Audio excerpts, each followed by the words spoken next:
Mesdames, Messieurs, chers téléspectateurs d'Africa 24, bienvenue. Merci de votre fidélité à notre émission. Plus que 24 heures et ce sera la fin de la campagne électorale. Les candidats sont toujours sur le terrain et nous sommes sur le plateau d'Africa 24, érigé ici à Cotonou, d'où nous émettons en direct chaque jour. Un thème, aujourd'hui, il sera question de la relance du secteur agricole. Et pour en débattre, nous avons sur ce plateau le docteur Simon Narcisse Tometi, qui représente le candidat Pascal Irénée Koupaki. Merci. Également sur ce plateau, Serge Dossiovo qui représente le candidat Kogi Nduro. Merci. Merci. Sur ce plateau également, Martin Ndongo qui représente le candidat Lionel Zessou. Merci, monsieur Ndongo. Également, un membre de la société civile sur ce plateau, il y a l'initiateur de la Maison du Paysan, un concept assez spécial. Il s'appelle Michel Babadjili. Merci. Merci. Nos téléspectateurs prennent part active à cette émission. Ils peuvent toujours nous envoyer leur réaction par l'adresse benin2016@africa24tv.com, benin2016@africa24tv.com. Et pour entrer dans le vif du sujet, nous allons regarder un reportage de Lefty Hounou. L'agriculture au Bénin occupe 70% de la population. Ce secteur, qui constitue 37% du produit intérieur brut du pays, était il y a encore quelques années orienté sur les cultures vivrières. Mais le développement des cultures de rente est devenu une réalité. Le processus de mécanisation est aussi en marche. Le gouvernement béninois a identifié l'agriculture comme second moteur pour la dynamisation du développement économique. C'est donc à juste titre que le coton est progressivement devenu, après le port de Cotonou, un secteur porteur de la croissance économique. Pour soutenir l'agriculture, un plan stratégique de relance du secteur est lancé en 2006. Ce plan prévoyait de faire du Bénin une puissance agricole à l'horizon 2015. Les différentes mesures prises ont permis d'insérer dans une tendance haussière de la production du coton depuis 2011. Ainsi, d'une production de 190 000 tonnes en 2005, nous avons décliné à 137 000 tonnes en 2010, avant de remonter à 300 000 tonnes et près de 400 000 tonnes en 2014. Pour 2015, Monsieur le Président, les estimations provisoires tablent sur une production d'environ 320 000 tonnes, marquant un repli par rapport à 2014 en raison des effets des changements climatiques. Le secteur agricole constitue le premier réservoir d'emploi du Bénin. Plus de 65% des personnes actives exercent une profession agricole. Le rayonnement de ce secteur passe aussi par la mécanisation. Pour le compte de la présidentielle du 6 mars 2016, beaucoup de candidats ont proposé dans leur projet de société des mesures pour la relance de ce secteur. Nous avons prévu la mise en place d'une banque de l'agriculture, de l'élevage et de la pêche pour permettre aux paysans de disposer des moyens pour l'allocation. Et non seulement pour l'allocation de ces machines agricoles, mais puisque nous allons faciliter l'implantation d'usines de production d'engrais et d'intrants dans notre pays, ils pourront, auprès de ces banques, avoir les crédits nécessaires pour s'acheter les intrants et éviter les situations du genre où on leur annonce que le sac d'engrais coûte 10 000 et après la récolte de coton, on leur dit que ça passe à 14 000. Ce n'est pas normal. Donc, nous ferons en sorte que la mécanisation de l'agriculture soit effective. Nous ferons en sorte que les intrants soient produits localement. Nous ferons aussi en sorte que la gestion de la filière coton quitte le giron de l'État parce que l'État ne peut pas être opérateur économique. La mise en œuvre de la volonté de mécanisation du secteur agricole s'est traduite par la mise en place d'un programme spécial, le programme de promotion de la mécanisation agricole, PPMA. Ainsi, depuis 2009 déjà, plus de 600 tracteurs ont été acquis par le PPMA au profit des producteurs. Ces machines agricoles ont été mises à la disposition des agriculteurs, ceci dans presque toutes les régions du pays.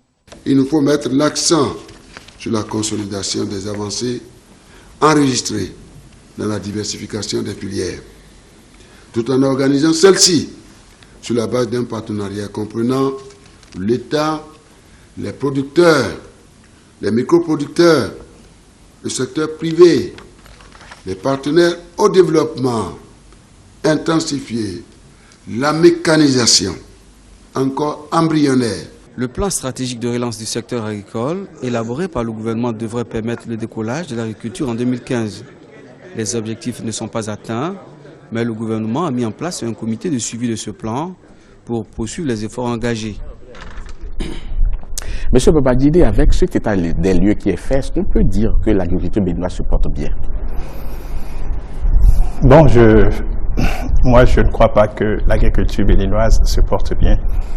Et peut-être que le coton béninois se porte bien, parce que l'agriculture, c'est tout un ensemble de production organisée qui, au bout du rouleau, met les gens au travail et nourrit les gens à l'interne et crée des devises à l'exportation.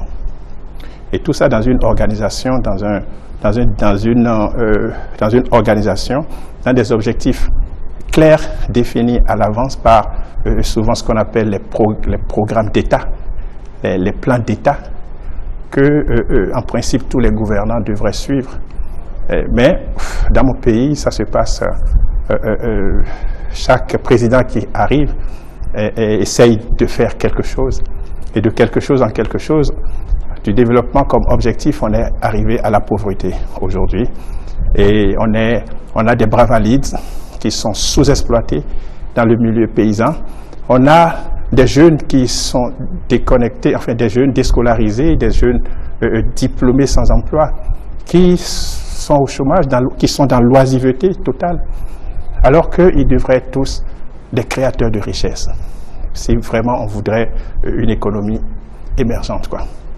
Merci. Voilà un peu, oui. Monsieur Tometi, on dit du Bénin qu'il est un pays agricole, mais est-ce qu'il est vraiment agricole avec ces résultats-là? Merci, Monsieur Boton. Le Bénin est déjà un pays d'eau du sud au nord. Nous avons l'océan, nous avons des fleuves, des lagunes au sud, et à la lisière du Niger, nous avons le fleuve Niger. Et entre le sud et le nord, vous avez beaucoup de cours d'eau. Ce que je voudrais dire, d'abord, nous avons une très faible capacité de valorisation des eaux de surface dans notre pays. Deuxième chose, nous avons une administration agricole qui est fortement politisée, qui est techniquement en crise.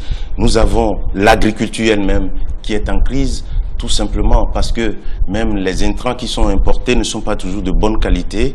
Deuxième chose, cette agriculture est en crise parce que confrontée à des importations des produits de substitution, on demande aux paysans de produire beaucoup de riz. Allez dans la vallée du Niger et dans la vallée de l'Ouémé, nous sommes autour de 350 000 tonnes de riz. Le ministère du Commerce délivre des certificats d'importation et ils encombrent, ils envahissent le marché intérieur, ce qui fait qu'à cette allure-là, les importations de substitution tuent l'agriculture béninoise. En dehors de ça, nous sommes confrontés à un problème de gestion de la fertilité des sols. Si vous allez dans les zones cotonnières, vous allez voir qu'on est en train de tuer nos sols et à ce niveau-là, même le désert progresse. On parle de mécanisation, mais le type de mécanisation qui a été promu sous ce régime, c'est qu'on dépose des tracteurs.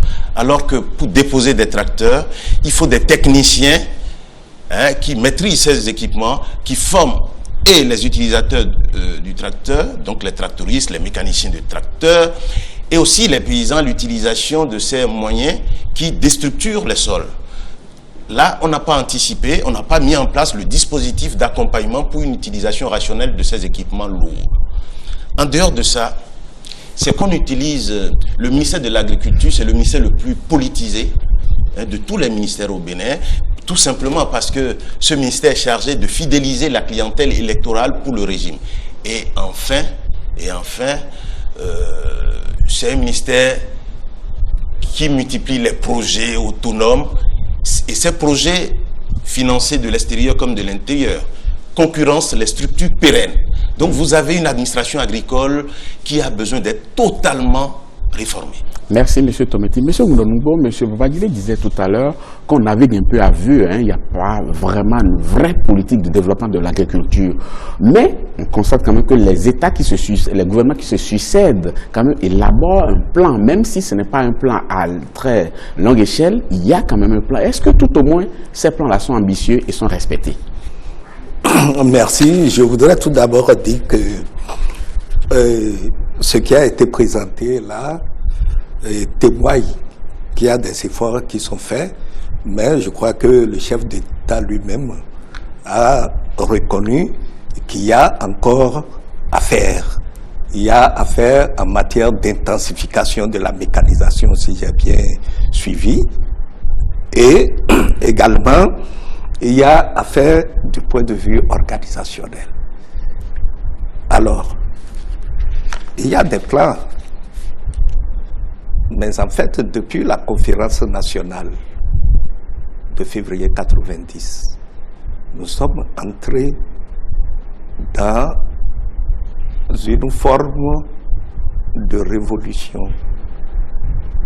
qui a induit un changement de document de politique agricole en partant de la lettre de déclaration de la politique agricole, de la déclaration même du schéma directeur de développement agricole et rural et du plan stratégique opérationnel, qui sont des documents qui ont été élaborés non pas par ce régime, mais bien avant, et qui ont balisé en fait ce qui doit être fait. Vous pensez que c'est suivi? Par rapport, ces orientations sont-elles suivies? Mais à partir de 2006, nous avons, sur l'initiative du chef de l'État, engagé un processus qui a débouché sur l'élaboration d'un plan stratégique de relance du secteur agricole, qui a suivi des péripéties avant d'être finalisé et adopté en 2011. Pourquoi? Simplement parce que en 2008, la première version qui est arrivée à échéance avait une insuffisance, l'insuffisance de n'avoir pas été inclusif. Et quels sont les acteurs qui étaient laissés en rade? Il y avait les OPI qui ne se sont pas sentis. Les OPI, c'est quoi? Les organisations de producteurs agricoles ne se sont pas sentis suffisamment impliqués. Il y a la société civile, les organisations de la société civile qui ne se sont pas sentis suffisamment impliqués. Il y a les partenaires techniques et financiers qui ne se sont pas sentis suffisamment impliqués. Donc on a corrigé tout cela. Donc en 2009, il y a eu une relecture. On a démarré le processus. Et on a arrivé ce plan stratégique avec la politique agricole de la CEDEAO qui, elle-même, est adossée au programme détaillé de développement de l'agriculture africaine du Népal. Ce qui fait que le plan stratégique et ces documents connexes que nous avons fait adopter en 2011, nous ne pouvons pas dire que c'est exclusivement l'affaire du gouvernement. C'est l'affaire de toutes les catégories d'acteurs du secteur. Merci, M. Ndongo. M. Doussouvo, à écouter chacun sur ce plateau, on note qu'il y a eu des manquements. On a essayé de corriger un certain nombre de choses. Mais, pour autant, l'agriculture ne se porte pas si bien que ça. Et j'allais vous demander à qui la faute aujourd'hui, à qui incombe la responsabilité, les populations, l'État ou Dame Nature, tout simplement. Merci, M. Boton, de m'introduire dans le débat à ce moment précis. Moi, j'ai entendu ce qui a été dit et je crois que pour un secteur qui représente aux 3/4 de sa valeur ajoutée, le secteur primaire, qui occupe environ 65% de la population active et qui produit 37%, on l'a entendu tout à l'heure, du PIB, il est dommage de constater aujourd'hui que les efforts dont parle mon prédécesseur, là, tout de suite, ne se soient arrêtés qu'à la mise en place, la lecture et la relecture de documents. Parce qu'il faut passer maintenant à une étape pragmatique. Nous constatons, après tout ce qu'ils ont fait, que l'agriculture béninoise est caractérisée par une faiblesse de la productivité des actifs. Ça, c'est un fait réel. Par l'aspect rudimentaire des outils qui sont utilisés. Quelqu'un l'a rappelé tout à l'heure. La mauvaise organisation des filières et une insuffisance caractérisée de la technique. Peut-être que... Je finis juste. Non, je finis juste. L'absence totale d'établissements, d'instruments de financement. Et comment peut-on passer de 2006 à 2016 et ne montrer comme simple avancée que des documents qui ont été faits et relus? Il y a la notion de la diversification des cultures de rente. Vous avez vu dans le reportage tout à l'heure On a parlé d'agriculture, mais on nous a montré que le coton. Parce qu'il n'y a que le coton que nous exportons. Dans quelles conditions? Dans une moindre mesure, on aurait pu parler de la noix d'acajou. Mais il y a énormément d'autres produits.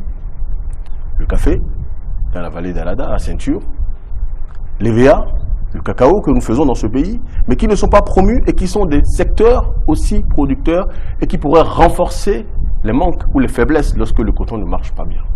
Ça veut dire pour moi que l'aspect pragmatique n'a pas été abordé. Mais et qu'on est resté on uniquement... s'est attaqué quand même à un produit, le coton, on n'a pas réussi. Ben oui. Et si on avait embrassé beaucoup de filières, on aurait davantage... Monsieur Boton, c'est une question de démarche, d'organisation, de rigueur et de discipline. Lorsque vous avez une démarche, une méthode qui ne fonctionne pas, même si vous n'avez qu'un seul produit de rente, ça ne marche pas.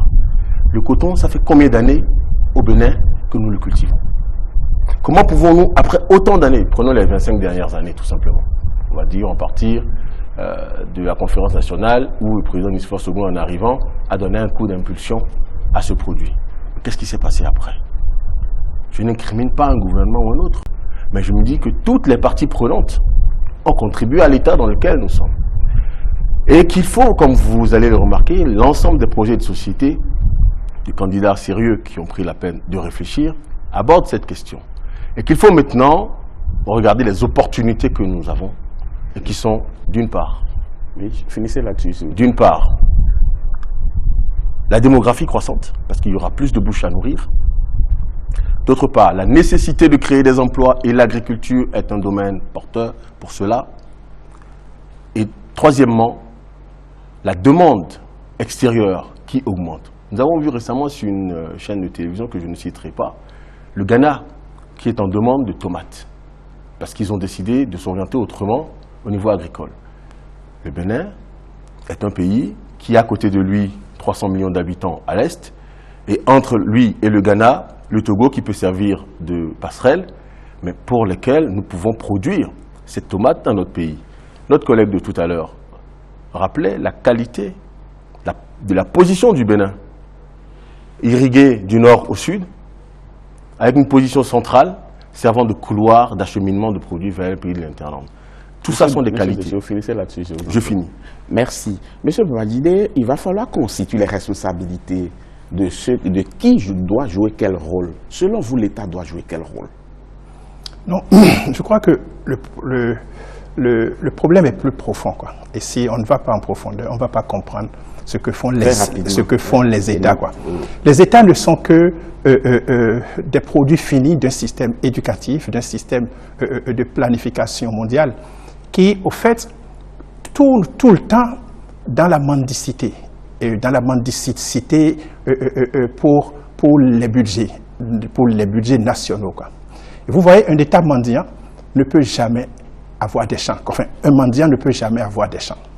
Donc, quand on a un État qui veut construire son produit intérieur brut, enfin son budget national sur les aides extérieures, il ne peut pas être organisateur de champs. C'est quoi le lien? Le lien, c'est que quand on a une mentalité de mendiant, on ne peut pas organiser les champs.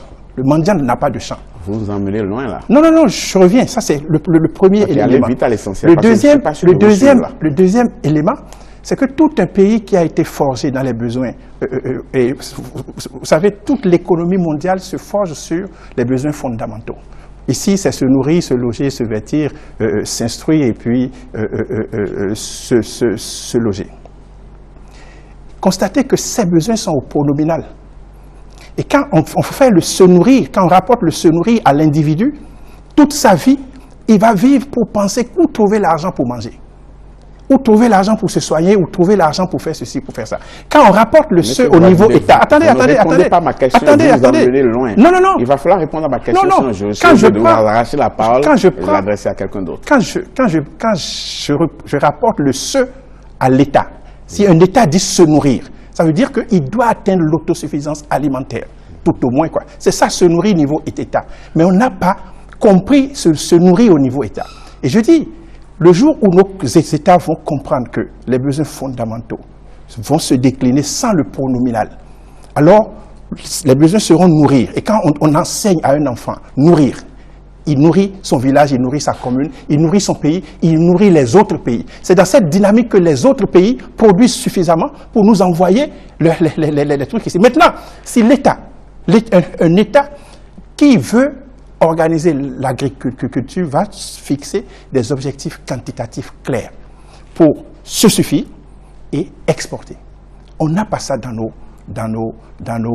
comment on appelle, on n'a pas ça dans nos stratégies. On n'arrive pas à se suffire, on ne peut pas exporter. Justement. Avec moi. Je vais demander à M. Tobeti, le rôle de l'État. Qu'est-ce que vous attendez d'un État sur le plan agricole? Merci. Cette question a été répondue déjà dès 1989 au titre du programme de restructuration des services agricoles. Là, c'était une réforme qui était appuyée par la Banque mondiale. Donc, on avait défini les missions exclusives de l'État et les missions partagées. Et les missions de l'État, c'est la définition des politiques, bien sûr avec les parties prenantes, la régulation, et des missions partagées, notamment... Donc cela se fait aujourd'hui. En tout cas, c'est ce qu'on a observé jusqu'à aujourd'hui. C'est mal fait. Maintenant, tout ce qui relève du champ de la production, industrie, production, ça, c'est les organisations paysannes, le secteur privé, y compris aussi les importations et la distribution des facteurs de production. Ça, c'est le secteur privé et les organisations paysannes. Mais vous savez, nous sommes dans une administration agricole qui ne veut pas respecter cette clarification des missions et les responsabilités. Parce que l'État béninois utilise le secteur agricole pour avoir des rentes pour les activités politiques. Ça, il faut être clair. Le coton est malade, pourquoi? Parce que c'est le coton qui finance les activités du système partisan. Vous comprenez? Et après le coton, vous avez le porc. Alors que ce sont les deux instruments économiques qui génèrent beaucoup plus de ressources. Aujourd'hui, le grand défi, c'est de restreindre le ministère de l'Agriculture à des fonctions essentiellement administratives et responsabiliser les administrations déconcentrées du ministère de l'Agriculture pour des fonctions techniques. Monsieur Tobeti, on va essayer d'être un peu plus concret sur ce plateau en prenant un cas précis, le coton par exemple, où depuis 2006, quand on a vu le président Boni Yayi venir, il avait beaucoup d'ambition. Il a même, je me rappelle, dit qu'il fera 600 000 tonnes de coton. On n'a jamais atteint 500 000 tonnes. On n'atteindra pas. À vous, je pose la question. Je demande à M. Koulongo, dites-moi, qu'est-ce qui n'a pas fonctionné? Qu'est-ce qui fait qu'on n'arrive jamais à atteindre cet objectif, malgré tout cet engouement qu'on lit au niveau du chef de l'État et toute cette grande ambition? Qu'est-ce qui a fait qu'on n'a jamais atteint cet objectif? Et ce qui, et pourtant, ce n'était pas intenable. Oui. D'abord, vous allez me permettre de répondre sur certaines choses-là.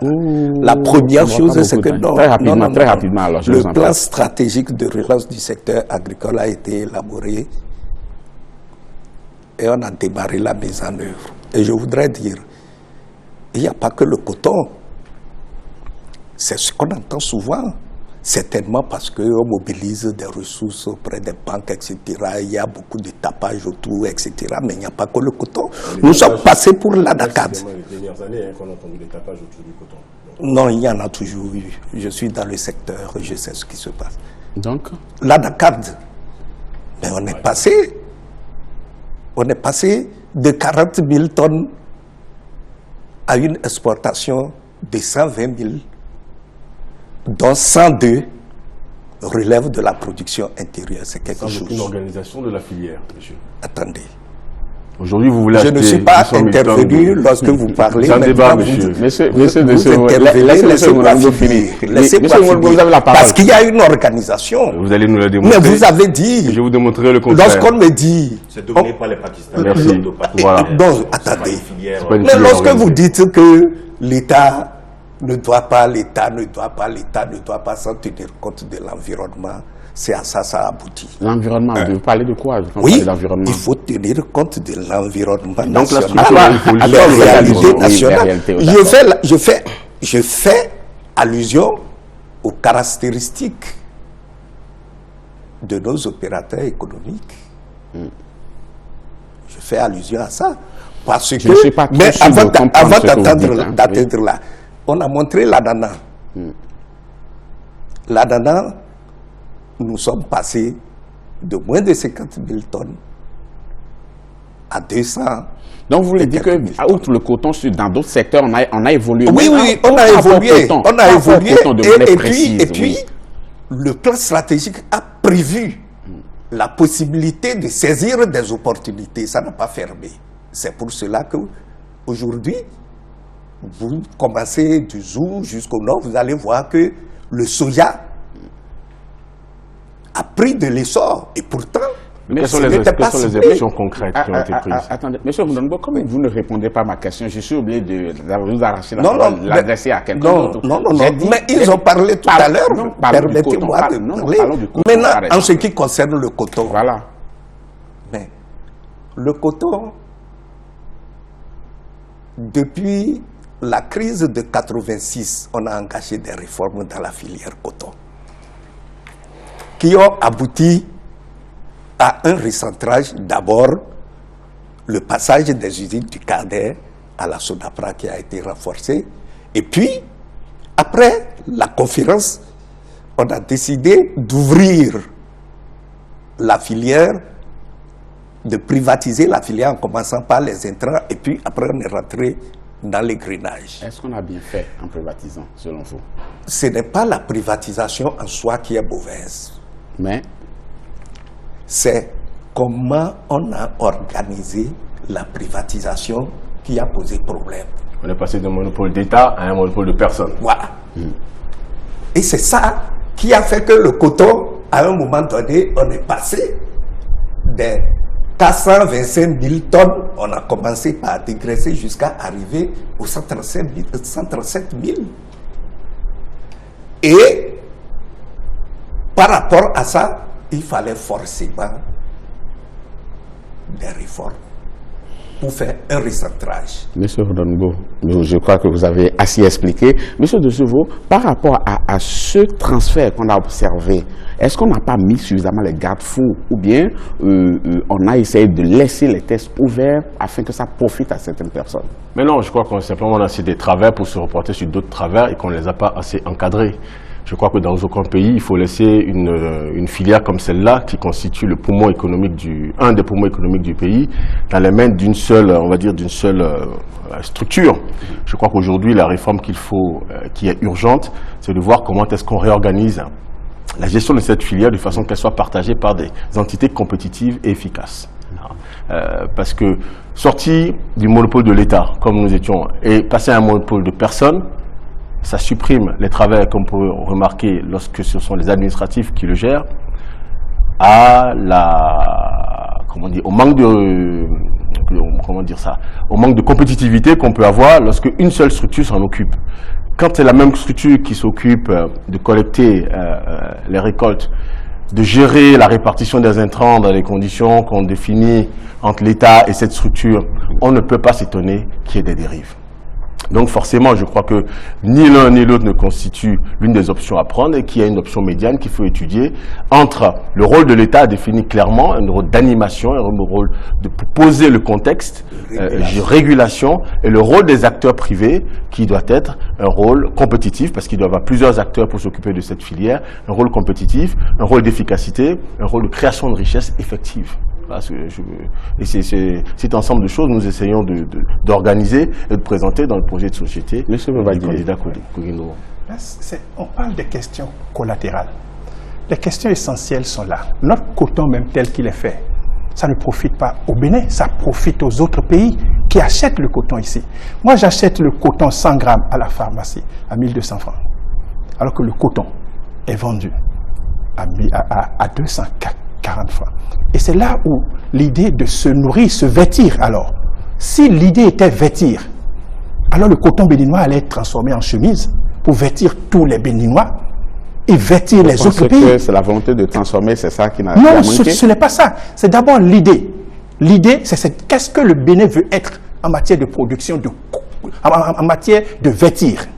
Il veut se vêtir et il veut vêtir les autres. C'est ça une politique économique. Qu'est-ce que le Bénin veut être en matière de nourrir?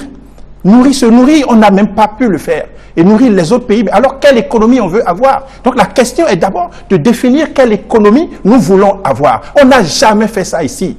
Vous avez vu, on a dit coton, on va produire telle quantité mais est-ce que la quantité de bœuf qu'on doit produire dans le pays est définie? Est-ce qu'on a défini la quantité de poulet, de cabri? C'est tout ça là l'agriculture. La quantité de bois qu'on doit exporter pour rendre notre balance économique excédentaire. Nous, on a toujours une balance déficitaire. On a toujours une balance économique déficitaire.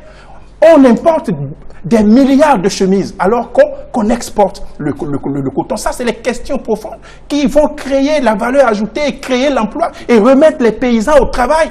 Mais ce n'est pas filié à ceci, filié à cela. C'est que combien de milliards le travail des Béninois sur le coton rapporte au pays et quelle autosuffisance nous avons en matière de vêtements et qu'est-ce que ça crée comme emploi, qu'est-ce que ça crée et l'exportation, ça nous donne quoi? On se contente en plus d'appeler la douane poumon de l'économie. Vous voyez, c'est des travers. La douane qui fait entrer 300 milliards est appelée poumon de l'économie. Combien de milliards sont sortis du pays pour que la douane perçoive 300 milliards? On ne s'en occupe pas. C'est ça les questions essentielles qui vont transformer notre pays. Tout le reste, c'est faire du massage à un bossu. En tout cas, certains observateurs avertis estiment qu'il faut produire suffisamment, il faut transformer, il faut d'abord même changer les méthodes culturelles et puis il faut réussir à exporter. En ce moment, le Bénin peut se targuer d'être un vrai pays agricole. Est-ce qu'on a les moyens de pouvoir intégrer tous ces éléments-là? C'est ce que nous allons voir dans la suite de cette émission. Pour l'instant, nous marquons une courte pause, on se retrouve dans quelques instants.